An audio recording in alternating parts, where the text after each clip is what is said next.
এমনিতে শুনছি যে 250+ স্টুডেন্ট নাকি মারা গেছে। যারা কোচিং করছিল তারা অনেকে ছিল, ওই জায়গায় অনেকে মানে গলিত লাশ পাওয়া গেছে, হাড্ডি পাওয়া গেছে।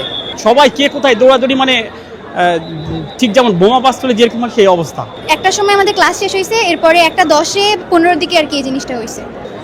আমরা হচ্ছে সুফিয়া হোস্টেলে আর কি, ওই হোস্টেলের উপর দিয়ে হচ্ছে প্লেনটা হচ্ছে না, আমরা ডাইনিংয়ে ছিলাম, আমরা ডাইনিংয়ে খাইতেছিলাম, তারপর হুট করে একটা বিকট আওয়াজ আসছিল। আওয়াজ আসার পরে ডাইনিংয়ের থেকে সবাই নিচে নামছিল। নিচে নামার পরে সবাই দেখতেছিল যে একটা বিল্ডিংয়ে হচ্ছে হায়দার আলীর পাশে আর প্রিপারেটরি ইংলিশ ভার্সনে হচ্ছে আগুন ধরছিল।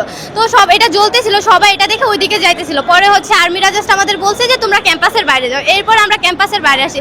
এখন আর ক্যাম্পাসের ভিতরে খবর আমরা জানতেছি। এমনিতে শুনছি যে 250+ স্টুডেন্ট নাকি মারা গেছে। 30-এর ভিতরে ঘটনা ঘটেছে। আর হচ্ছে উদ্ধার অভিযান এখনো শিওর হওয়া যায় না, কারণ আমরা অন্য ক্যাম্পাসে ছিলাম, তো ওই জায়গা থেকে আসছি। এখানে ভিতরে যারা ছিল মানে অন্য মানে স্কুল ছুটি হয়ে গেছিল, বাট ওই যারা কোচিং করছিল তারা অনেকে ছিল, ওই জায়গায় অনেকে মানে গলিত লাশ পাওয়া গেছে, হাড্ডি পাওয়া গেছে।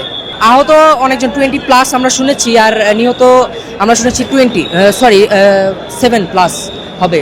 এটা আমরা জানি না ভাইয়া, কারণ আমরা ওই জায়গা থেকে চলে এসেছো, সাথে সাথে আসছি, কারণ মেন টাউনে না। 5-এ পড়ে, আমি ওখান থেকে বাচ্চাটাকে নিয়ে মানে কি বলে ওটা কি বলে ওই মসজিদের সামনে গেছি, মানে 12 নম্বরের মসজিদের সামনে, পিছনে শব্দটা।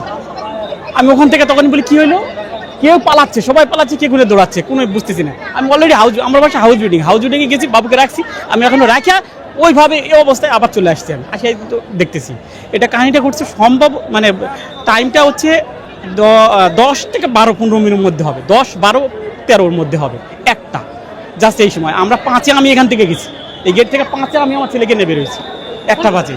অনেকে বলছেন যে ঘটনার পর প্রচুর আতঙ্ক ছড়িয়ে পড়েছে, বিষয়টা আসলে আমি আসে দেখি তখন তাই, মানে ব্যাপারটা করে সবাই কে কোথায় দৌড়াদৌড়ি, মানে ঠিক যেমন বোমা বাস চলে যেরকম সেই অবস্থা। এই আপনার ছেলে ছিল কেন? জি, আমার ছেলে তো আমি বাসায় রেখে চলে আসছি already house building.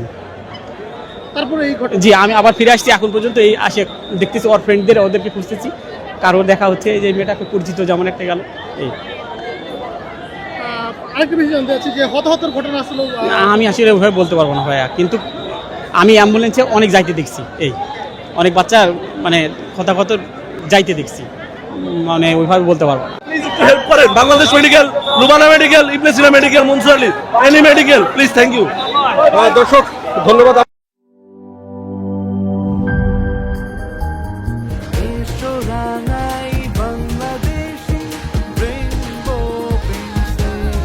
Rainbow Paints, ছড়াও জীবনের রং।